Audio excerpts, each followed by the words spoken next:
नमस्कार दोस्तों, हिंदी मंजूषा चैनल पर आपका स्वागत है।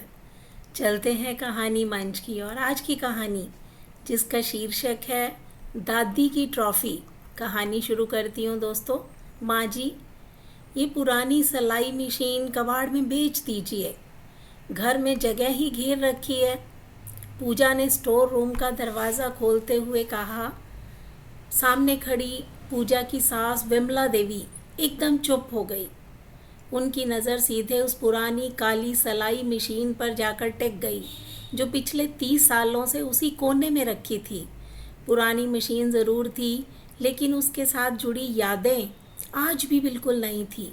पूजा को लगा वह तो बस घर की सफाई की बात कर रही है, लेकिन उसने नहीं देखा कि उसकी बात सुनते ही विमला देवी जी की आंखें अचानक भर आई।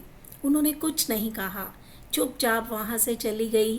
पूजा को समझ नहीं आया कि आखिर उसने ऐसा क्या कह दिया। शाम को जब पूजा के पति विवेक ऑफिस से लौटे तो पूजा ने हंसते हुए कहा, सुनो, स्टोर में पड़ी वो पुरानी मशीन बेच देते हैं, कोई काम की तो है नहीं। विवेक का चेहरा अचानक गंभीर हो गया। विवेक ने धीरे से कहा, पूजा, उस मशीन का नाम मत लिया करो माँ के सामने। पूजा हैरान हो गई, क्यों? आखिर ऐसी क्या खास बात है उसमें? विवेक कुछ पल चुप रहा, फिर बोला, अगर आज हम इस घर में आराम से रह रहे हैं तो उसकी वजह है वही मशीन। पूजा के चेहरे पर सवाल सफा दिखाई दे रहे थे। उस रात खाना खाने के बाद विवेक ने पूजा को अपनी माँ की कहानी सुनाई। करीब 25 साल पहले जब विवेक 7 साल का था, तब उसके पिता की सड़क दुर्घटना में मौत हो गई थी। घर में कमाने वाला कोई नहीं बचा था। 2 छोटे बच्चे, बूढ़ी सास, किराए का मकान। रिश्तेदार शुरू में सहानुभूति जताने आए, लेकिन कुछ ही महीनों में सब अपने अपने रास्ते चले गए। उस समय विमला देवी ने किसी से मदद नहीं मांगी। उन्होंने शादी के गहने बेचकर एक सिलाई मशीन खरीदी, घर घर से कपड़े सिलने का काम शुरू किया। सुबह 4 बजे उठती, बच्चों का खाना बनाती, फिर रात के 2-2 बजे तक मशीन चलाती रही। उनकी अंगुलियों में कई बार सुई चुभ जाती, आंखें लाल हो जाती, लेकिन मशीन कभी नहीं रुकती थी। पूजा ध्यान से सुन रही थी।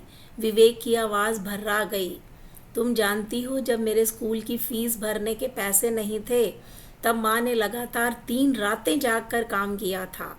जब मुझे इंजीनियरिंग कॉलेज में एडमिशन मिला तब उसी मशीन की कमाई से फ़ीस भरी गई थी। जब बहन की शादी हुई तो माँ ने सालों तक सफाई सिलाई करके पैसे जोड़े। पूजा का सिर झुक गया। उसे पहली बार महसूस हुआ कि वह मशीन सिर्फ लोहे का एक सामान नहीं थी, बल्कि पूरे परिवार की संघर्ष की गवाह थी।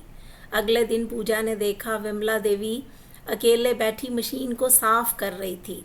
उनके हाथ बहुत प्यार से मशीन पर फिर रहे थे, जैसे कोई माँ अपने बच्चे के सिर पर हाथ फेरती है। पूजा उनके पास बैठ गई। माँ जी, आप अभी भी इसे साफ करती हैं? पूजा ने पूछा। विमला देवी मुस्कुरा दी। हाँ बहू, आदत है।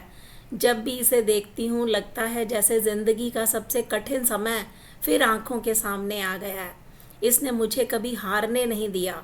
इतना कहकर विमला देवी ने मशीन पर हाथ रखा और चुप हो गई।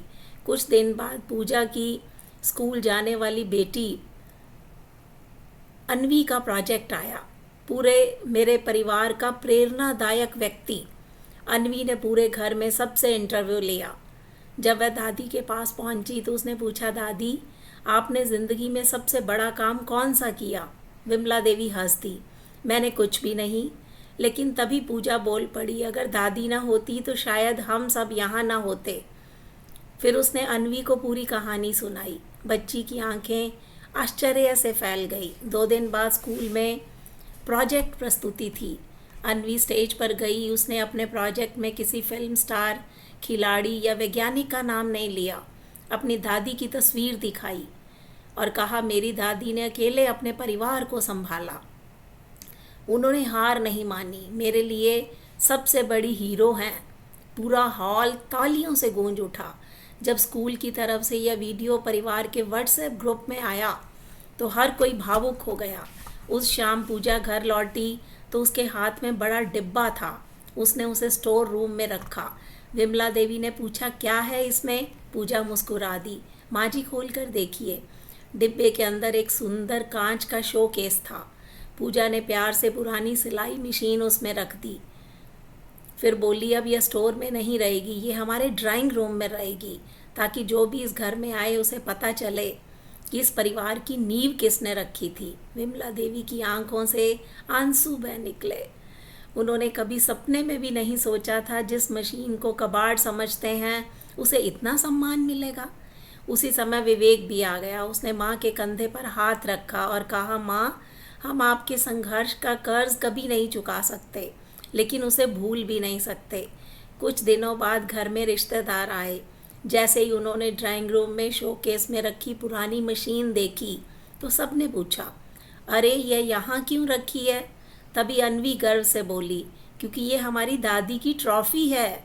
किसी को मेडल मिलता है, किसी को कप। हमारी दादी को ये मशीन मिली थी जिसने उन्हें कभी हारने नहीं दिया।